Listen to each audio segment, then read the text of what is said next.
One of the things that's really helped me understand the full potential of this offshore stuff is realizing just how emotional it is. Doing this changes your behavior in a way that most people can never even imagine, because so many people don't look at this as an emotional process. They look at it as a strategic process. I'm tired of paying $200,000 a year in tax. If I go over here, I'm afraid of the lifestyle, I have concerns, I have reservations, but the $200,000 is calling me. And I think that we have to get back to the emotional part of it, which is understanding that your behavior as a business person, your behavior as an investor, is dictated in part by the fact that you're giving 40 or 50 or 60 cents on the dollar, or the euro or the pound or whatever it is, to the tax man. And I've talked to so many people who have said, I'm not as motivated to grow my business. Why am I going to try and open that new line of business? Why am I going to try that new thing? Why am I going to work harder? Why am I going to take a risk starting Facebook ads? Because I'm only going to keep 48 cents on the dollar. It's just not worth it.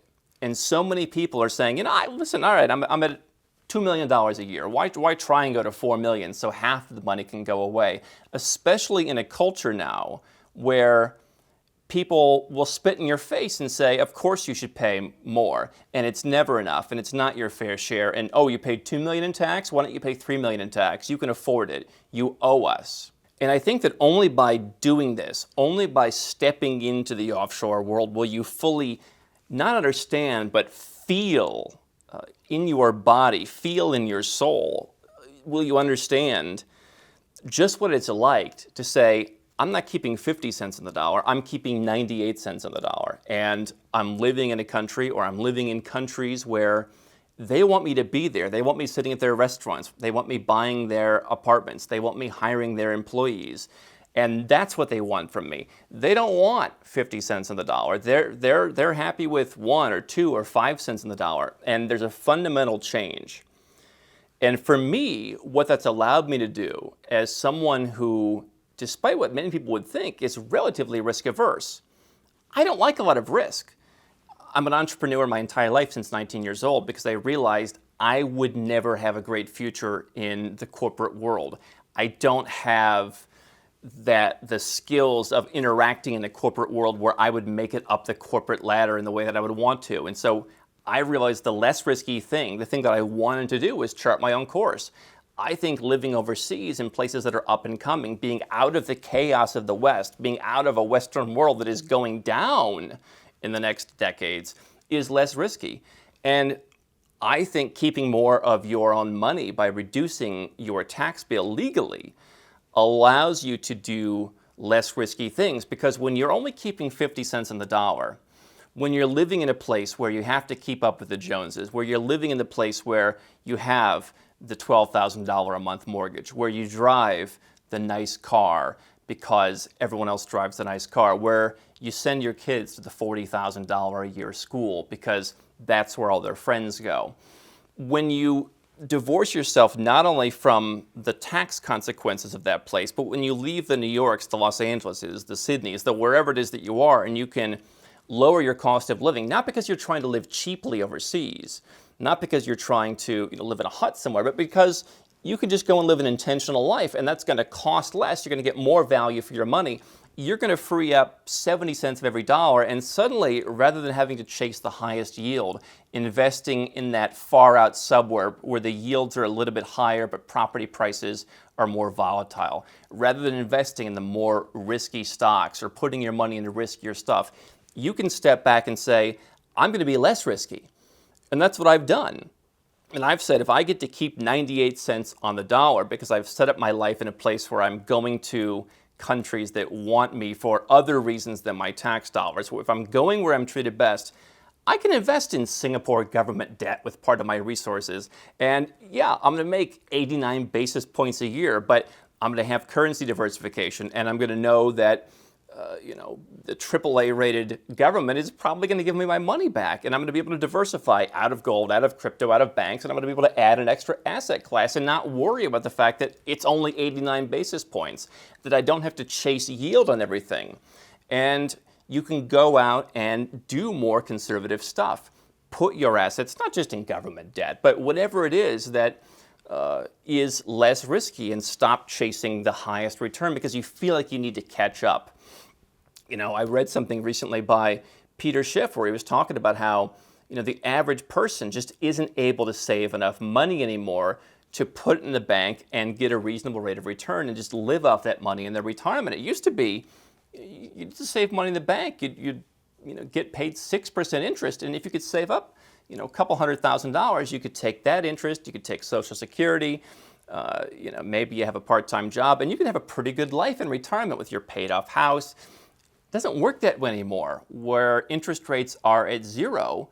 You can't afford to retire that way, and even if you put your money in some of the banks overseas that we talk about, interest rates have gotten so low that the average person just needs to save so much more money. That may not matter if you're making $5 million a year. You'll be fine. You can retire. You will be covered even if the returns are less than zero. You can put that money in the bank, and I'm sure you can live off of it, and I'm sure you'll be fine. But I see so many people, even at the $5 million a year level, even at the $50 million net worth level, who are squeezing every dollar because their mindset is, I'm living in a place where the government is taking a lot of my money, and I have to swing for the fences to make up for that. And I think there's a mindset shift when you're going offshore and you realize, I don't have to fight for tax deductions. I don't have to adapt my behavior to try and take a write-off. I don't have to sell stocks at a loss at a certain point because I want to have that offset for later. You just live for you. You invest for you. And when you do that, not only do you live much more intentionally, but the global lifestyle opens up more opportunities to where you start to think to yourself, is investing in the absolute city center of the capital of Cambodia or the capital of Georgia or in Istanbul or in Bogota or wherever the case may be, is that a more reliable long-term investment for yield and for appreciation than investing in Queen Creek, Arizona, or investing in Gary, Indiana, because those are the places that have higher returns? I get emails from people where I lived in Arizona. I still get emails about, hey, who wants to buy a 10-unit apartment building in Ajo, Arizona? I don't have a lot of bullish sentiments on the future of Ajo, Arizona, but I do have a lot of bullish sentiments on the future of Cambodia. And if you're stuck in that mindset of Arizona, and it's a 37% federal income tax, and it's a 5% state income tax, and you got to pay Social Security, and they're always trying to raise it, and you're always trying to fight back against the government, that's your world, and you need to step out of it to experience what it's really like, to say, here's what's actually less risky. What's actually less risky is stop giving so much money away to be wasted so that people who don't like you will tell you how it's never enough. They'll vote against you. They'll make it worse and worse and worse. Get out of that world. Come into the world of Nomad Capitalist. Come into the world that I live in, where you can suddenly take less risky bets and you're not chasing that higher yield by doing stuff that maybe you don't want to do. To me, understanding those emotions and understanding the human mindset of how we function when it comes to money and people taking our money are so powerful to reduce your risk, put more money in your pocket, create generational wealth, whether you're making $100,000 a year or whether you're making $10 million a year. These are the principles that, to me, speak to the risk reduction that going offshore can give you, speak to the peace of mind that going offshore can give you. How can Nomad Capitalist help you? 4 ways. Number 1, subscribe to our channel and click the notification bell to make sure you get our new video every day. Number 2, get a copy of Nomad Capitalist, the book. You'll learn a lot of my personal experiences over a dozen years of studying this stuff, as well as exactly some of the strategies that you can use to build your Nomad Capitalist plan. Number 3, if you're not sure where to start, but you want to come and learn from my team and I, you want to come and mingle with like-minded people, learn more about our live conference, Nomad Capitalist Live. It's coming up soon. And number 4, if you want some help right now because you've got a burning issue, you need something solved, you want to lower your taxes, get a second passport, or build the Nomad Capitalist lifestyle of your dreams, go to nomadcapitalist.com and click on Become a Client.